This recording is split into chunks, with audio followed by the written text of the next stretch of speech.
Bien, mira, el caso es de que a nivel nacional, si vemos dentro de todo lo que, bueno, ya los compañeros mencionaron, los porcentajes de regalías de etano, es importante tener una mirada amplia, desde la mirada de gobierno, desde la mirada de comunidades. La afectación debido a las comunidades es demasiada. Y la afectación se nota porque un resultado de las regalías del etano minero ha llegado a los propios pueblos donde se está afectando o donde se está trabajando cotidianamente. Nosotros como Guanacambi es una resistencia que se ha venido por la soberanía alimentaria, por el territorio y por la visión ancestral de los pueblos que tenemos nuestras propias costumbres, y más que todo porque se respete a los derechos de los pueblos. Y tenemos que en la resistencia, cuando hablamos de resistencia se habla de la protesta. Lamentablemente, si no hubiese sido por la resistencia de los pueblos, el Perú o todas las comunidades hubieran desaparecido o entregadas en manos de las transnacionales, tanto mineras como petroleras y también hidroeléctricas y de los hidrocarburos. Si vemos que esto de la resistencia, los pueblos hoy han empezado a caminar ya con una forma más amplia, dialogante, y que también pasamos a una propuesta. Y las propuestas es utilizando no solamente las políticas públicas, sino también utilizando los mismos derechos que están plasmados tanto en las normas nacionales como en la Constitución y como también lo que está establecido en el Convenio 169 y también la Declaración de las Naciones Unidas. En ese sentido es que nosotros exigimos el respeto a los derechos de los pueblos que están normados y que son parte del país, que es uno de los que ha ratificado el socio en el Convenio 169. Es así que también se plantea como pueblos y como organizaciones es trabajar en la gran unidad de los pueblos, tanto andino, amazónicos y costeros, porque es la única razón de poder encontrar una solución, ya no con más muertos, ya no tampoco con las grandes protestas que podemos hacer y que los pueblos están pendientes de esto. Pero si hacemos una protesta aislada en relación a la región, nunca vamos a sacar un resultado positivo, más bien lo contrario, son la pérdida de vidas, la criminalización, la persecución a dirigentes o el encarcelamiento y también el derramamiento de sangre. Entonces nosotros vamos a una propuesta ya propositiva de tanto que hablamos de desarrollo, como es el pacto lineal que tenemos las 4 líneas trabajando en conjunto, que hablamos de la soberanía alimentaria, también la criminalización de la protesta, la ley de consulta, que es un tema muy interesante y que debe trabajarse, porque ahorita recién empieza el problema del proceso de la ley de consulta. También hablamos también de que es necesario, pacto de unidad, tener en cuenta de que cómo hacer incidencia en la institucionalidad de los pueblos.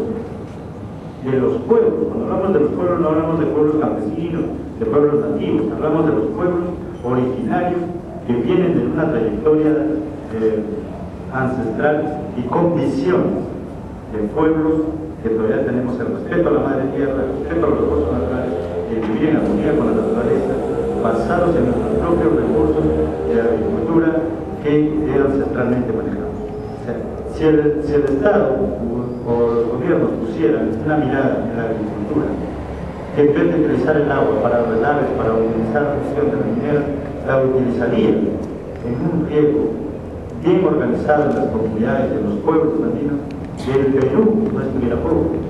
Porque si vemos que las empresas extractivas de los más de 115 años de minería en el Perú, no hemos salido de la pobreza, seguimos siendo pobres. Se dice que la economía ha crecido, ahora actualmente estamos por el 6-7% de crecimiento económico. Pero ¿quiénes son los que han crecido? Si vamos a Cajamarca, vamos a Cerro de Pasco, vamos en el mismo, por ejemplo, hablando aquí nomás de San Mateo, o sea, ¿qué es lo que ha crecido? Económicamente, ¿quién crece? Yo ahora dejo la pregunta suelta y a todos los oyentes que nos preguntemos si vamos a esas comunidades o a los pueblos que están en extrema pobreza, si hay mineral debajo de sus suelos, ¿Por qué es que están en extrema pobreza? ¿El Estado no reparte bien el canon? ¿O es que el Estado, como se dice, recibe las limosnas y por lo bajo negocia los beneficios más personales que el bien del pueblo peruano? Gracias. ¿Qué dice Hernando Otero, director de Radio de Camara en la región de Loreto? Acabo de citar a María Carreúl. Los medios son una especie de termómetro, ¿no? De lo que lo que vive en la sociedad. Comprende el resto de la comunidad, de la sociedad, esta situación, la necesidad y las propuestas que tienen parte de las comunidades. Yo creo que los medios de comunicación no solo son un termómetro, no solo deben ser un termómetro, deberían ayudar a la población principalmente a construir un discurso propiamente indígena que incorpore aquellas cosas que el Estado peruano, las empresas no han logrado comprender y los medios de comunicación tampoco han logrado comprender. Creo que hay que hacer un esfuerzo grande desde los medios de comunicación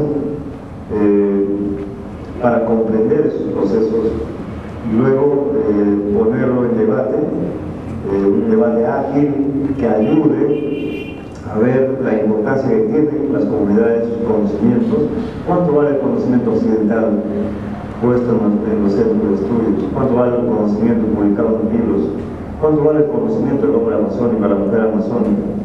Todavía no se ha valorado eso y creo que hay un daño enorme que se está haciendo al pueblo indígena, andino, amazónico respecto a esos temas. La valoración de esos daños que no se tienen en cuenta son enormes y ningún crecimiento económico podría justificar un daño como el que se está haciendo. Pero eso no es materia de debate ahora en la mayoría de los medios de comunicación. Creo que un medio de comunicación que intenta comprender estos procesos y dinámicas de la vida de las comunidades indígenas puede ayudar a poner los temas en agenda. Una denuncia pública en Nauta podría significar poquísimo, nada. Una denuncia de esta naturaleza en Lima podría significar poco, como hasta ahora significó poco, ¿no? Pero una denuncia en espacios como Nauta, Lima, pero también hagamos una pregunta. La gente que invierte, por ejemplo, en Andrus Petrol o en otras empresas, ¿sabe en qué están invirtiendo su dinero? ¿Sabe el daño que están haciendo con sus inversiones en la Amazonía?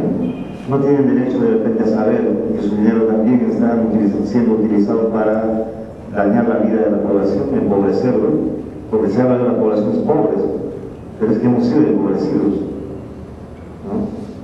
Me parece ahí importante el papel que tiene que cumplir un medio de comunicación. Y lo para eso están las organizaciones indígenas solas en este momento. Comprende el resto de la sociedad a través de sus organizaciones que estas organizaciones están siendo víctimas de un saqueo incluso cultural. Sí, oye, el movimiento indígena es un actor político visible, caminando y con propuesta. El movimiento indígena, después de los 500 años de resistencia, pasó a la acción y a la propuesta. El gran tema es que estamos en lucha con un enorme enemigo que tiene todas las condiciones políticas, económicas y aliadas importantes, como son los gobiernos. Ese es el tema. La otra limitante es que el movimiento indígena está tardando en la lucha y está tardando en la discusión global. Los temas son globales. La minería que viene no es una minería que no tiene la información global. El proceso de prospección satelital no tiene toda la información. ¿Dónde están los nichos ecológicos? ¿Dónde están los pueblos indígenas? ¿Dónde están las reservas mineras? ¿Y en qué condiciones de información de Estado y de pueblos están? Por eso plantea sus alternativas, sus contratos de estabilidad tributaria, sus contratos de estabilidad económica que han suscrito. Y más aún están utilizando fondos globales. Por ejemplo, Yanacocha está utilizando los fondos de AFPs de trabajadores de Suecia. Suecia es parte accionariado del grupo Forza, esa que anduvo persiguiendo a muchos líderes en el norte, está invirtiendo. Entonces los trabajadores de Suecia no saben eso, que sus fondos están invertidos. Y creo que muchos trabajadores trabajadores de la zona en América Latina y el Perú también. Sus fondos de AFP están invertidos en los temas mineros. Entonces, para ganar. Entonces, ese es un tema que hay que tener la información. Y el otro, lo que señalaba, yo creo que hay que ir más allá, que si bien es cierto, en los años 90 el Perú necesitaba inversiones, necesitaba desarrollar su economía y pagar la deuda externa y resolver los problemas sociales en el país. Se dio un conjunto de normas con facultades otorgadas al régimen corrupto de Fujimori. Con eso se dio contratos de estabilidad, retorno de capitales y un conjunto de normas como por ejemplo la Ley General de Minería, la Ley General de Inversiones, etc. Y pusieron candado a todo eso como el Tratado de Libre Comercio. Esos son los temas elementales que tenemos que entrar. Si nuestra lucha, nuestros paros, etcétera, que no logramos políticas públicas, las luchas no tienen ningún sentido. Tenemos que pasar al debate político, del debate político, al debate de construcción de propuestas alternativas como son las leyes. Y si tenemos, por ejemplo, ¿por qué los pueblos indígenas, las comunidades, no reciben un centavo de la inversión minera petrolera? Porque no somos parte de la estructura del Estado. El Estado es gobierno central, regional y gobierno local. Ahí llega la inversión, ahí llega los cambios. Y donde están saqueando los recursos no llegan. Entonces son temas que hay que discutir, hay que entrar, y hay que ir hacia el Parlamento, hacia otros lados, y entonces con la misma fuerza que se tiene para luchar. Y hay que transformar en estados interculturales, que la práctica sea en ese camino. Solo así vamos a poder entrar a disfrutar del espacio. El poder ya se construyó, existe un poder del movimiento indígena. Lo que hay que pasar es a un debate político serio y sin temores. A pesar de todo lo que se dice de las sociedades constituyentes, entonces tú sostienes de que los indígenas siguen siendo excluidos. Sí, los pueblos estamos siendo excluidos y es más, yo no estoy de acuerdo con el término de inclusión. ¿Por qué el Estado nos tiene que incluir? ¿Quién es primero? ¿Y por qué los pueblos indígenas no incluimos al Estado? Porque somos antes. Entonces aquí es en igualdad de condiciones. Yo no quiero que me incluyan, sino quiero ser parte de. Porque la gente incluye cuando no eres parte de. Nosotros somos parte de este país, parte del territorio y tenemos que trabajar de manera horizontal en este caso. Yo creo que esa es la respuesta que hay que dar al actual gobierno. Muy bien. Voy a pasar, quiero dar un poco a Alexis Chávez, que está esperando un paciente, su participación y tiene sus preguntas también, sus curiosidades sobre esta parte del sistema. Sí, Fernando, mencionar que se ha sumado también a toda esta red de televisión alerta sobre la Latinoamericana de Información Radiofónica y en cualquier momento me parece ya vamos a tener también con algunos compañeros de la red de CNR que van a participar de la región de San Martín, de Arequipa, de la voz de la selva y Quito, que van a participar a través del teléfono, en cualquier momento vamos a tener la participación de ellos. Yo quería preguntar algo que me parece importante, porque se ha mencionado el tema del ordenamiento territorial. Se plantea como una propuesta, como una medida en la que se involucren a los actores, tanto el Estado y sobre todo las comunidades. Si la medida de institución del ordenamiento territorial en realidad es una medida acertada o más bien requiere de una participación más activa de las comunidades, tal como se viene dando, tal como se está pensando hoy el ordenamiento territorial en el país. Me gustaría con Evelyn.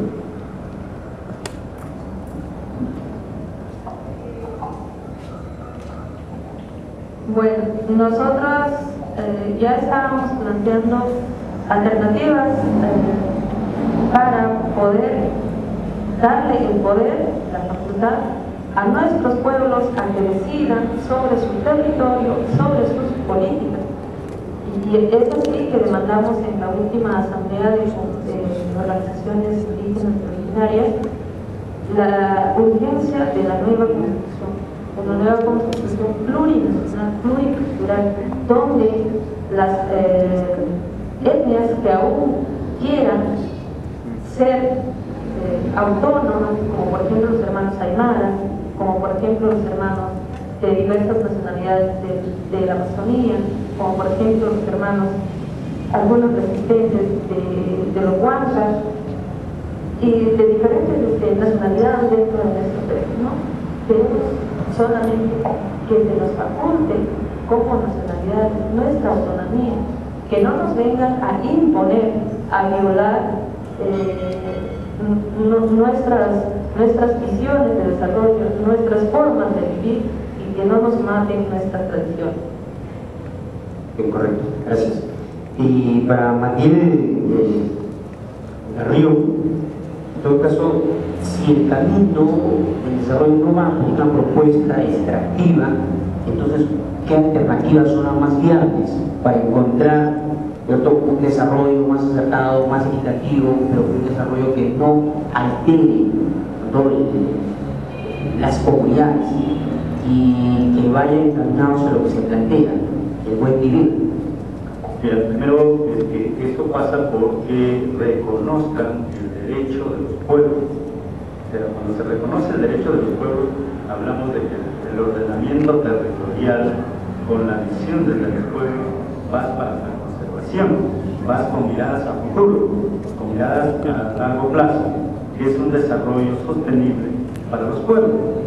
El desarrollo simplemente la tecnología, simplemente algunas cosas que hoy están saliendo y apareciendo y desconocido para los pueblos, es el tal caso de las industrias extractivas.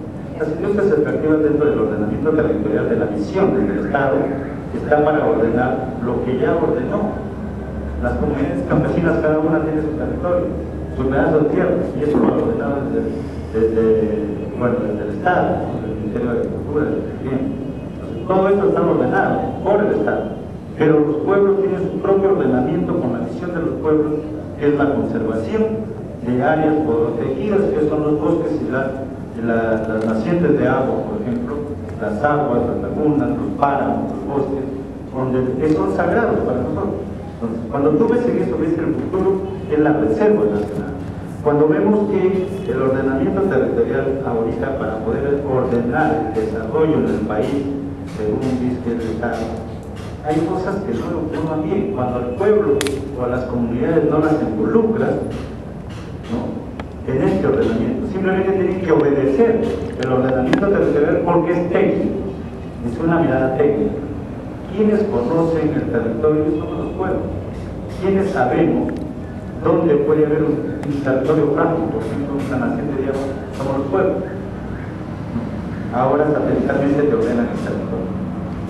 Las propuestas de desarrollo sin extractivismo, sabemos perfectamente que todo es necesario, y todo es necesario, sabemos, pero no en todos los lugares se puede dar tales actividades.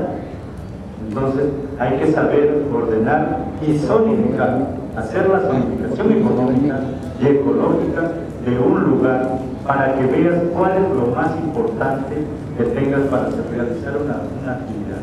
Cuando tengas el ordenamiento territorial adecuado, no, y ahí sí comparto con lo que dice Miguel, no es que nosotros nos incluyan, sino ser parte de este proceso de ordenamiento. Entonces, y la zonificación económica no va con que te vayan a cuantizar, o sea, cuánto cuesta tu parcela, cuánto cuesta tu planta de mango, tu planta de arroz. No, la zonificación económica va hasta incluso empezando del territorio, el recurso hídrico, que es el agua, porque también tiene que estar sopesado si te va a malograr, si te va a dañar este recurso y tiene un valor que no lo podemos tener en precio. Es lo que pasa en Cajamarca, en ahorita. Cajamarca, ¿por qué se levanta? Porque con la experiencia de Yanacocha, que ha maltratado ya 17 años su territorio, su recurso hídrico, el recurso no llega a la comunidad, simplemente te ponen infraestructura, que es una carretera, una posta médica que ni medicina encuentra. Todo eso está dando que no hay desarrollo adecuado, ni que está funcionando bien la ley de... Es importante también conocer que los pueblos, por eso es que, como dice el compañero de Loreto, es bien cierto, los conocimientos de los pueblos no están siendo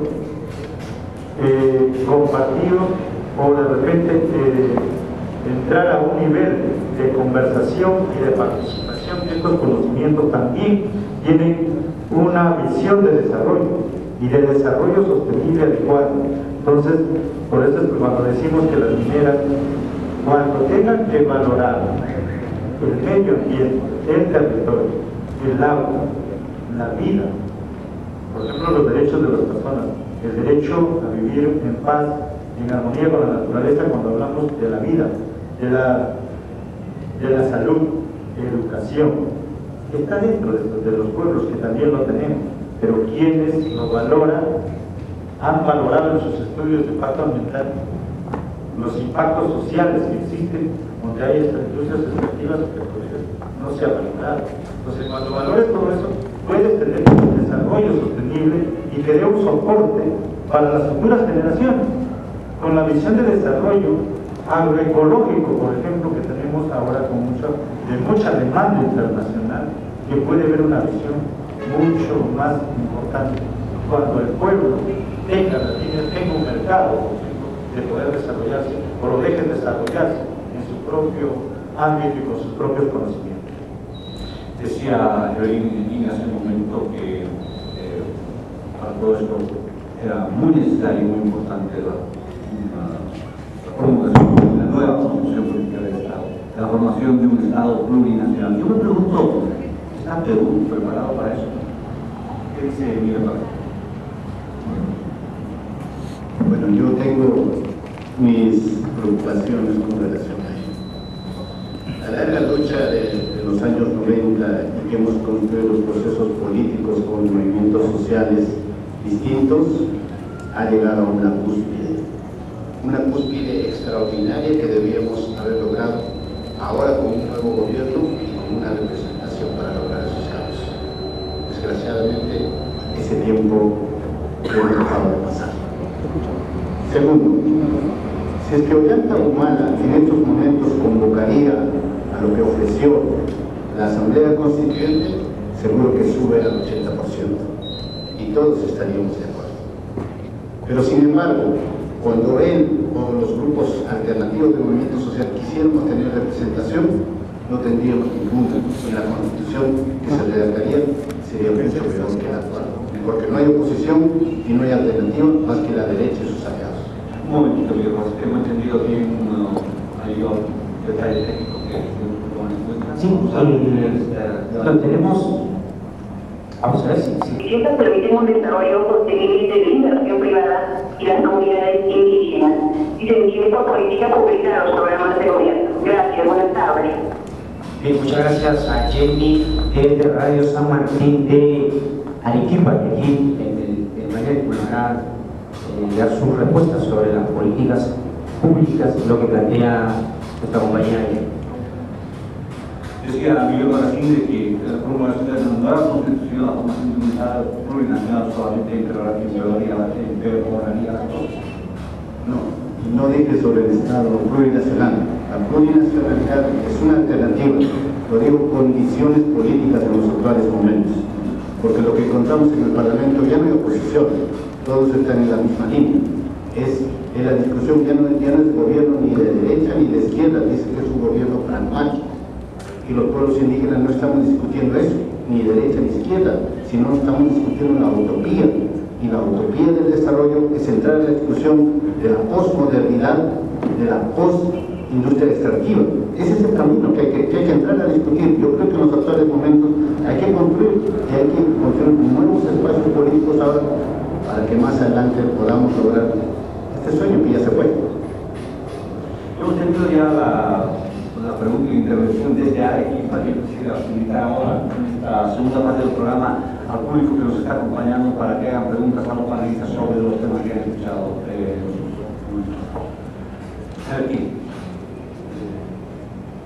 Sí, bueno, vamos a ver quién del público tenemos aquí presente para que pueda formular sus interrogantes, si nos indican.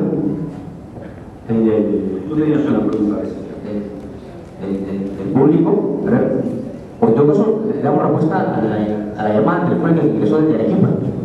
¿Sí? Correcto, muy bien. Vamos con Nati.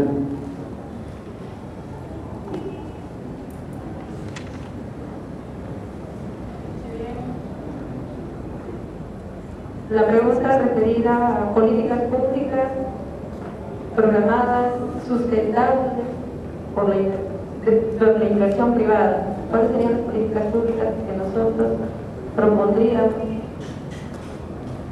a la inversión privada? Porque eso es lo que entendí, no sé si está bien.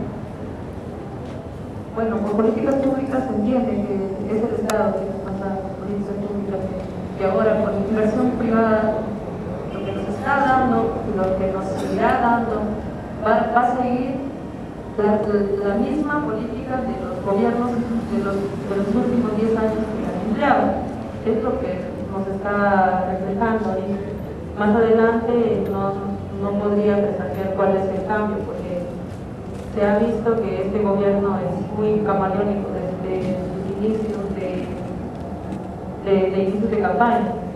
Entonces nosotras, repito, proponemos a este gobierno que empiece a dar políticas públicas para proteger nuestra biodiversidad en cuanto a lo más importante, a la semilla, a la tierra y al agua. La defensa de estos elementos importantes para nuestra supervivencia más adelante. También vamos a escuchar a Martín Carrión, tanto a la llamada telefónica aquí de Sol, nuestra compañera de Radio San Martín de Arequipa. Si bien es cierto, dentro de la incidencia de políticas públicas desde la mirada de los pueblos, es que tenemos que avanzar en muchos aspectos.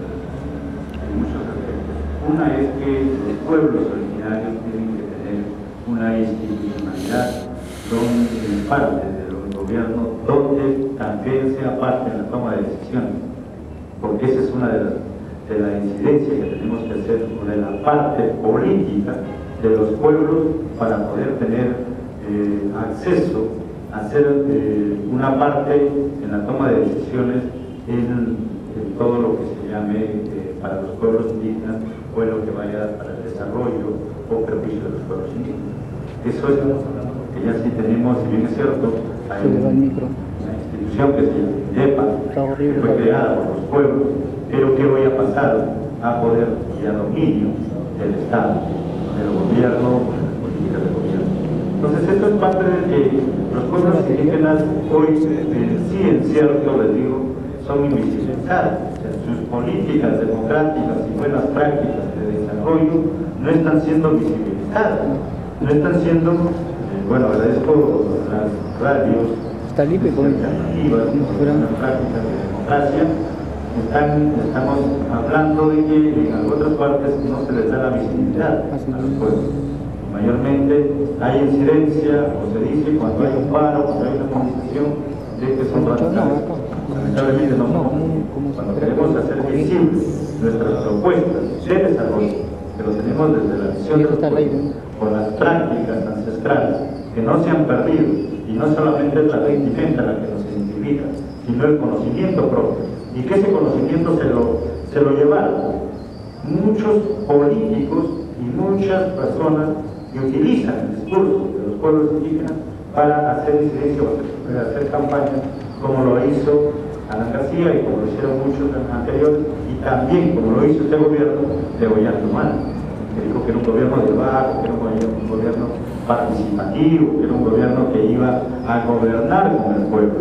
Lamentablemente todo eso ha cambiado desde que llegado a su poder.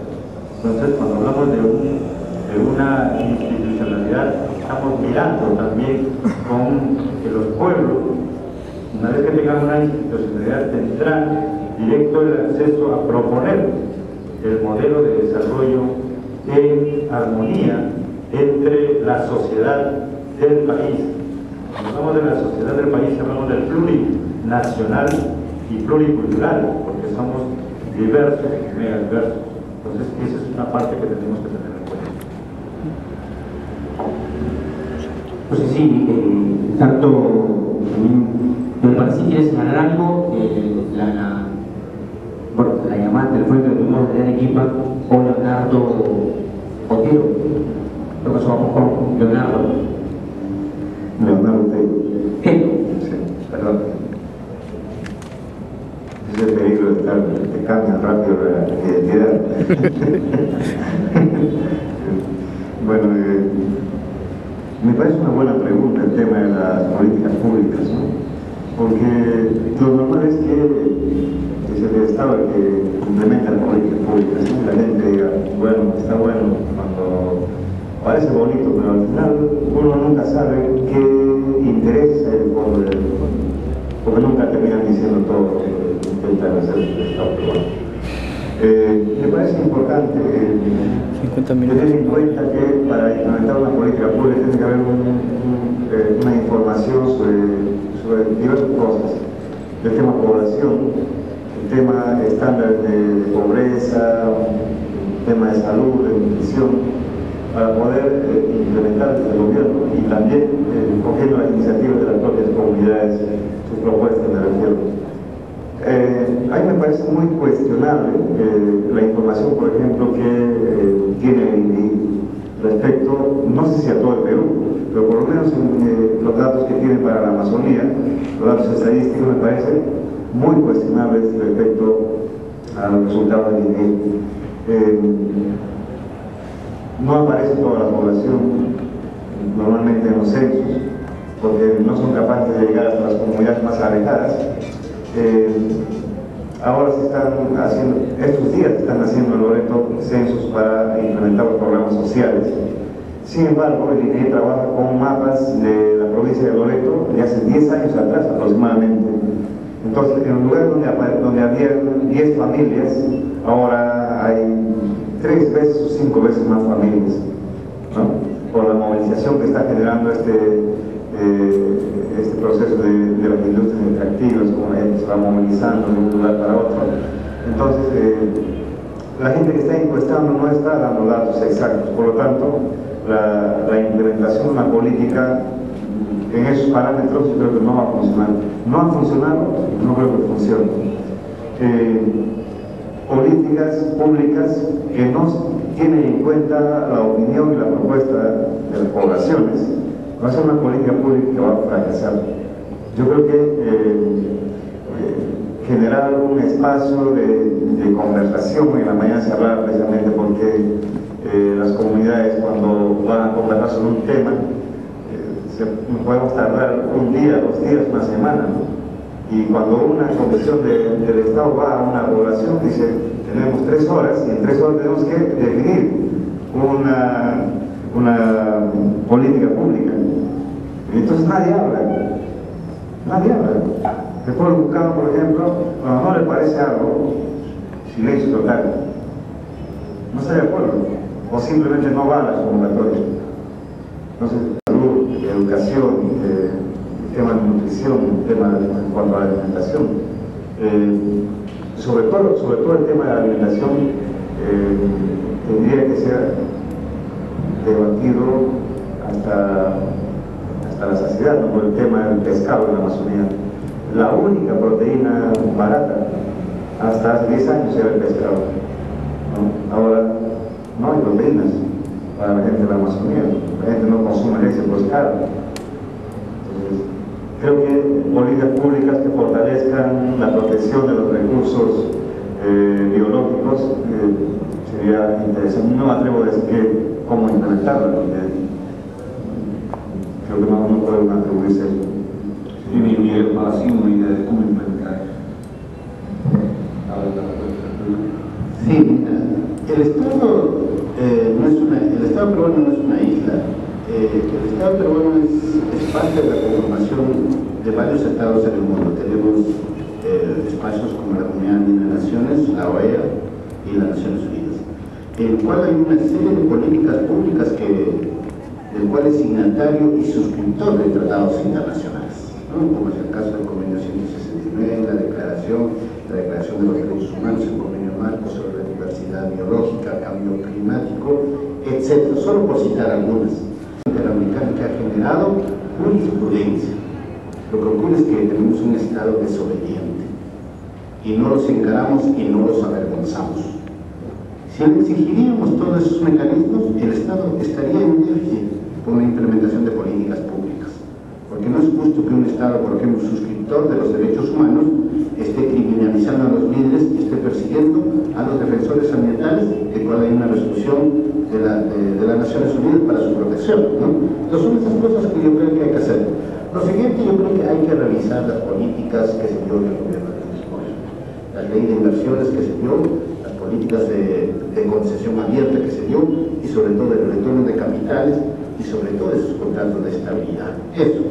Y lo siguiente, lo que hay que hacer, hay que construir las nuevas políticas públicas que quieren, la redistribución de las utilidades, participación con el tema de la zonificación ecológica y económica que se tiene en los pueblos y sobre todo la libre determinación de los pueblos. El artículo 3 de la declaración es clarísimo, la libre determinación. Nosotros tenemos derecho a vivir de la forma que queramos. Si queremos con nuestras aguas, con nuestras lagunas, con nuestras montañas, ese es nuestro derecho. Y cuando yo quiero vivir, que me quieren poner las medidas simplemente por querer decir, dice que no hay derecho a ver. Yo quiero seguir viviendo como quiero vivir. Entonces el Estado tiene que ser. Y para cualquier asunto, el Estado tiene que implementar un proceso de voluntad y lograr el consentimiento. El consentimiento previo libre informado es una política global que el Estado tendría que cumplirse. Y lo segundo, yo creo que sí hay que entrar a la disputa económica del Estado, porque si no, si la disputa económica no le entramos a la redistribución parte de las concesiones de los canos mineros, estamos hablando en el desierto, porque estamos hablando de comunidades pobres y empobrecidas que tenemos que seguir luchando. Y mientras nos están dividiendo a cada rato, desde los estados de Santés, por ejemplo, que se lo comentaba hace un momento en el camino, por ejemplo, el Estado canadiense va a entregar fondos a las empresas mineras canadienses para que hagan cooperación. Es decir, los contratos y el Tratado de Libre Comercio en Colombia, en toda Centroamérica, en Perú, en Chile, en Bolivia, son mineros. Por eso es que la minería canadiense está acá. Y ahora va a tener muchísimos fondos de la cooperación para dividirnos, para enfrentarnos. Son estas cosas que hay que regular y hay que entrar en la discusión política con el Estado. Sin temores. A ver si Chávez teníamos. Sí, yo quería plantear un poco sobre esto último que plantea la decisión de los pueblos. En todo caso, ¿cuánto esta decisión puede resultar tan real para la gente? Todo el control de su destino y también un poco este aspecto que se refiere mucho al tema económico, es decir, las decisiones de los pueblos sobre el tema de las inversiones y su destino económico.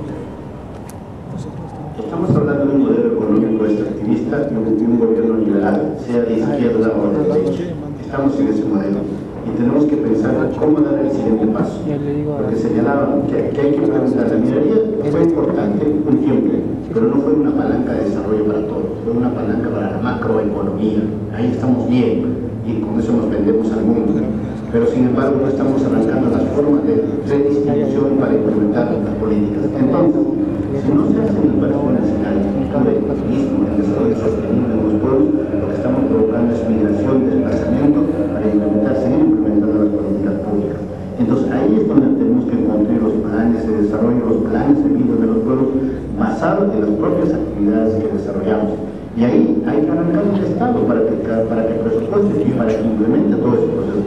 Porque si no, estamos peleando con alguien que tiene mucho recurso, mucho interés como la industria extractiva y un Estado que se convierte en aleccionador, en protector y hasta muchas veces de devolver los impuestos. Entonces hay que implementar todo un proceso ahora. O sea que el movimiento indígena ya tiene que dar ese siguiente paso en implementar planes alternativos para ya disputar el tema económico. Gracias. Hemos conversado por cerca de 60 minutos sobre este tema y la palabra final a Matilda Carrión.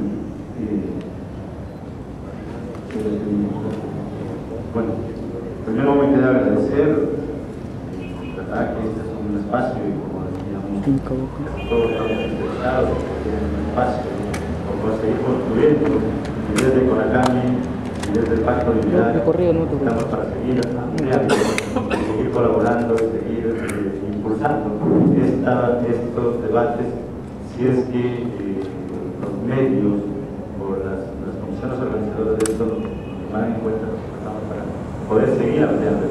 Unas palabras finales es de que cuando hablamos del respeto a la naturaleza y a la libre determinación, es cuando mencionamos en el tema de las políticas públicas de que está también basado en la biodiversidad que tenemos. Ver la biodiversidad que tenemos en nuestros pueblos. O sea, hay muchísima biodiversidad que debe ser respetada. Tenemos el tema de las medicinas, el tema de los bosques, el tema del conocimiento, tanto andino como amazónico, en la sanación, en la curación. Y estos son conocimientos que tienen un valor muy importante y que debe ser práctica desde los pueblos. Y cuando haya un Estado de visión, de desarrollo integral de los pueblos, podemos hablar de que el Perú va creciendo. Hoy en día crece una economía, pero basada en un poder, en un grupo de poder, más no integrado hacia los pueblos. Nosotros somos parte de la política de un Estado, pero en ese Estado excluyente, en las cuales las comunidades somos los verdaderos ancestrales y conductores de un territorio, tenemos que ser excluidos de la importancia que tiene el desarrollo del país. Muchas gracias. Gracias. Y si no hay preguntas desde el público, sí, allí por favor. Vamos. Si se puede usar el micrófono. ¿Será por acá, por favor? Sí. Vamos a pedirle que se venga por acá también para poder hacer el registro respectivo. Sí, adelante. Buenas tardes. Su nombre. Bueno, soy estudiante de Biología de la Universidad Nacional Agraria de La Molina, de la especialidad de Biología. Mi nombre es Julieta. Quería hacer una pregunta. Bueno, yo estoy de acuerdo en realidad en cuanto al respeto a la naturaleza, a la biodiversidad y también lo que es el capital humano, las actividades científicas. Pero entonces yo diría, ¿qué podemos hacer entonces antes? Si ustedes proponen que el desarrollo se va también incluyendo la economía efectiva, eso no, al final y al cabo no traería participación para la biodiversidad, pero también para la capital humano, así como la comunidad de la comunidad. Tal vez puede dar a Evelyn una respuesta. El tiempo y seguido y ha dejado enganada. Lo mismo pasó con la pesca, con el pescado. Y ahora lo mismo, me imagino yo, que va a seguir pasando con la minería. ¿Por qué? Porque estamos vendiendo piedras. Y cuando se acaba la piedra, quieren nuestras generaciones, que quieren nuestras tierras, que más adelante nos quitarán. Gracias. ¿Tiene una pregunta más? Bueno, vamos a centrarnos. Su nombre, por favor. Sumat Napay Tangunapa, no Cancani Puro Yactamán. Muy buenas tardes, compañeros. Yo soy de la red Quechua Peruana, con sede de Nodo de Producción Perú, en Radio Onda Sur. Mi pregunta es lo siguiente: ¿qué opinión le merece a ustedes, compañeros, en cuanto a la minería informal? Pese que la minería formal es verificado por el Estado, pero la minería informal no. Entonces, ¿qué opinión tiene? Muchas gracias.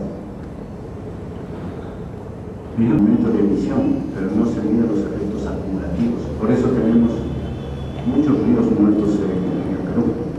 Es esa.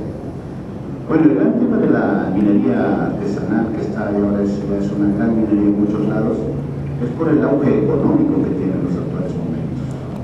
No podemos negar que muchos, incluso comuneros, han entrado al proceso, pero sin ninguna preparación técnica, sin ninguna. Y es el mercado que está produciendo. Porque es caro por aquel que tiene mucha demanda y que es escaso. Si el oro tendríamos todo, no tendría el valor que tiene ahora. Entonces, ese es el tema que nos crea mercados ficticios. Antes el oro estaba en los bancos centrales de reserva. Ahora, ¿dónde está el oro? Está en las joyas. ¿Y quiénes compramos? Todo el mundo compra oro. Entonces, se ha creado un mercado para hacer y seguir explotando los recursos. Entonces, lo que tendría que hacer son actividades sostenibles. Yo creo que la minería, a la forma que se está haciendo, estamos llevando para que se siga distribuyendo nuestro propio hábitat y pelearnos. Yo creo que sí hay que regular, hay que poner freno a muchos de esos lados. Nos cuesta decirlo porque son muchos de nuestros hermanos, pero tenemos que dejar una vida para las futuras generaciones. El hecho que la tal generación puede sobreexplotar, acumular, pero ¿para qué? ¿No? El oro nadie come. Hay que prohibirla.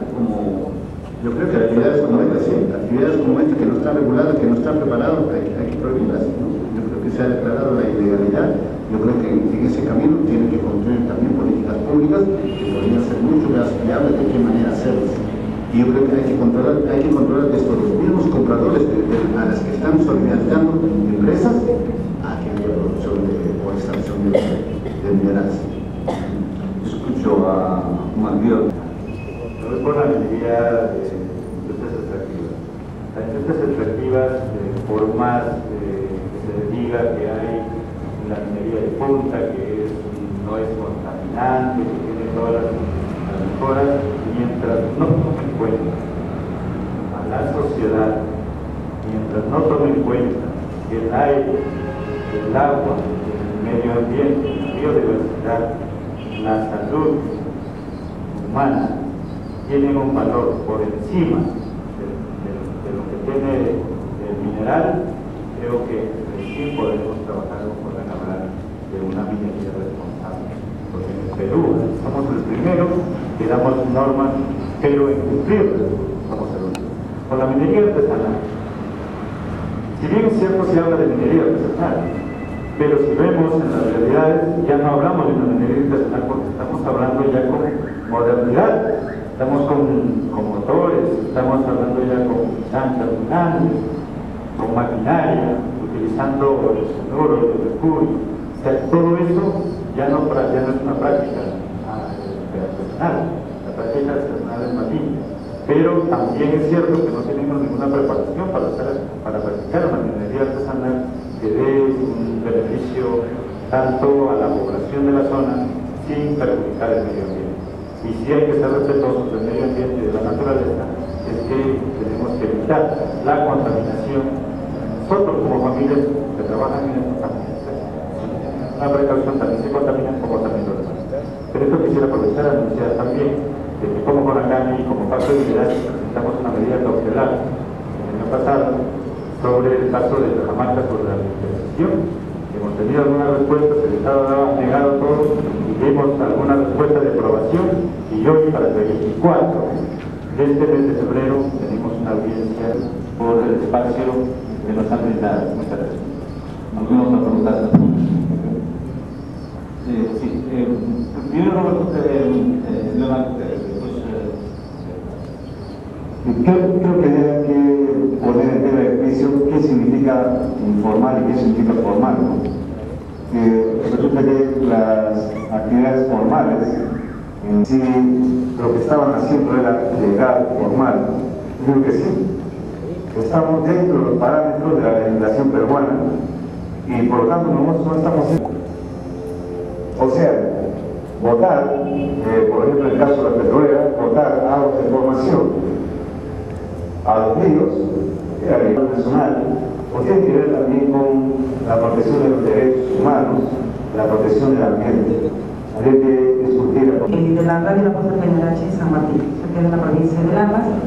Barranquita es un pueblo que ha estado trabajando mucho sus planes de desarrollo y ha encontrado mucha prepotencia de parte del Estado, pero hemos trabajado para que de alguna manera se revirtiera esta situación. Mi pregunta es a los panelistas, teniendo en cuenta que nuestras poblaciones que son constantemente acosadas y avasalladas, ¿cómo están fortaleciendo el tema de empoderamiento, autoestima y cómo están trabajando el tema de ser autogestionarios? Porque las políticas públicas no solamente las construye el Estado los que gobiernan, sino las mismas poblaciones.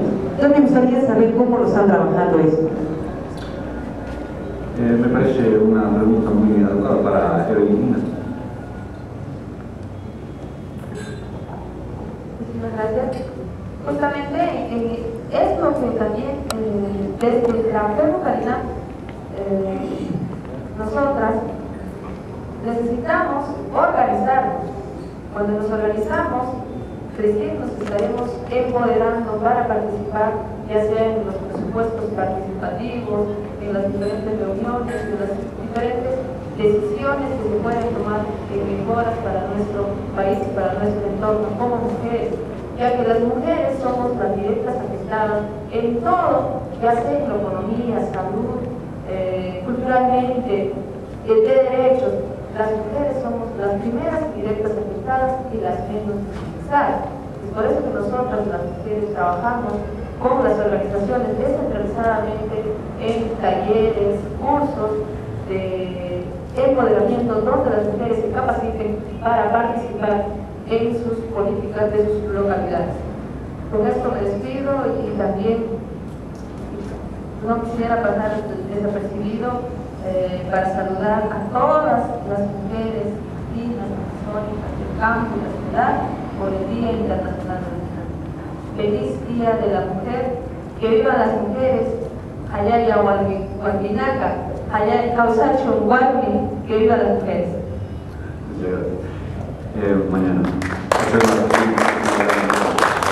Como les quiero decir mañana a mi colega Rodolfo Aquino durante el seminario sobre el tema, el tiempo es el peor de los tiranos, de modo que tenemos que cerrar aquí este programa. Quiero agradecer a todos los presentes por habernos seguido durante estos minutos. Este ha sido un programa de Radio Nederland y la Organización Unida de Desarrollo Ostra Nobel en colaboración con CNR y en especial con Radio Estéreo Villa, que ha transmitido el tiempo del programa también. Mi nombre es Fernando Cabrera, me despido de ustedes y les agradezco mucho por haber participado. Alexis Chévez me acompañó durante el programa. Gracias. Sí, muchas gracias, Fernando. Bueno, Fernando, conductor y productor de Cabildo Abierto de Radio Poder. Gracias, Fernando, y seguro será hasta una nueva oportunidad. Gracias a todos y gracias a nuestros amigos.